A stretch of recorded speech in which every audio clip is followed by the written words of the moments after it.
Chapter 5. Troubles with a Penguin. The next day was quite eventful at 432 Proudfoot Avenue. First there was the serviceman, and then the policeman, and then the trouble about the license. Captain Cook was in the children's room watching Janie and Bill put together a jigsaw puzzle on the floor.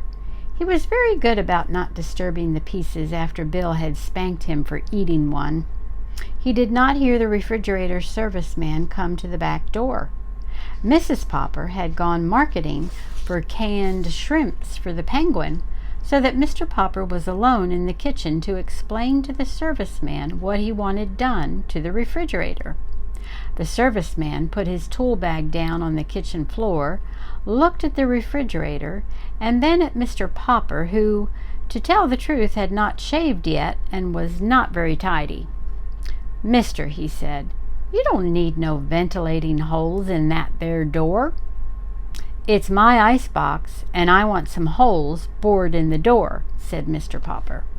They argued about it for quite a while. Mr. Popper knew that to get the serviceman to do what he wanted, all he had to do was to explain that he was going to keep a live penguin in the ice box, and that he wanted his pet to have plenty of fresh air, even though the door was closed all night. He felt a little stubborn about explaining, however. He didn't want to discuss Captain Cook with this unsympathetic serviceman, who was already staring at Mr. Popper as if he thought Mr. Popper was not quite right in his head. "Come on, do what I said," said Mr. Popper. "I'm paying you for it." "With what?" asked the serviceman. Mr. Popper gave him a $5 bill. It made him a little sad to think how many beans it would have bought for Mrs. Popper and the children. The serviceman examined the bill carefully, as if he didn't trust Mr. Popper too much, but at last he put it in his pocket, took a drill from his tool bag, and made 5 small holes in a neat pattern on the refrigerator door. "Now," said Mr. Popper, "don't get up. Wait a minute, there is one more thing." "Now what?" said the serviceman.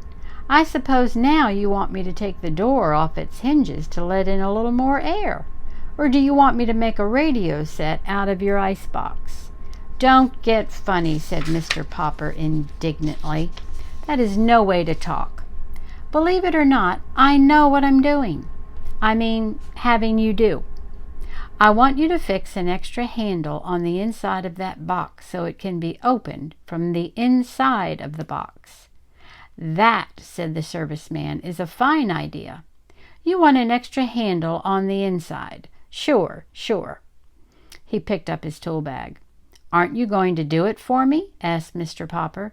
"Oh, sure, said the serviceman, edging toward the back door.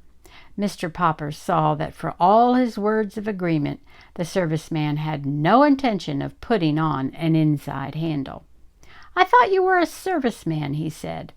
"I am. That's the first sensible thing you've said yet.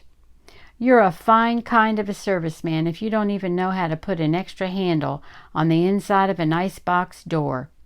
"Oh, I don't I? Don't think I don't know how. As far as that goes, I've even got a spare handle in my tool bag, and plenty of screws. You needn't think I don't know how to do it, if I wanted to." Mr. Popper silently reached into his pocket and gave the serviceman his last $5 bill. He was pretty sure that Mrs. Popper would be annoyed at him for spending all that money, but it could not be helped. "Mister," said the serviceman, "you win. I'll fix your extra handle. And while I'm doing it, you sit down on that chair over there facing me where I can keep an eye on you." "Fair enough," said Mr. Popper, sitting down. The serviceman was still on the floor, putting in the final screws that held the new handle in place, when the Penguin came out to the kitchen on his silent pink feet.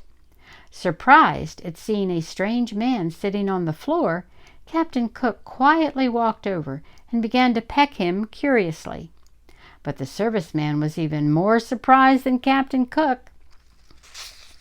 "Ork," said the Penguin. Or perhaps it was the serviceman. Mr. Popper was not sure just what had happened when he picked up himself and his chair a moment later. There had been a shower of flying tools, a violent slamming of the door, and the serviceman was gone. These sudden noises, of course, brought the children running. Mr. Popper showed them how the refrigerator was now all remodeled for the penguin. He showed Captain Cook, too, by shutting him inside it.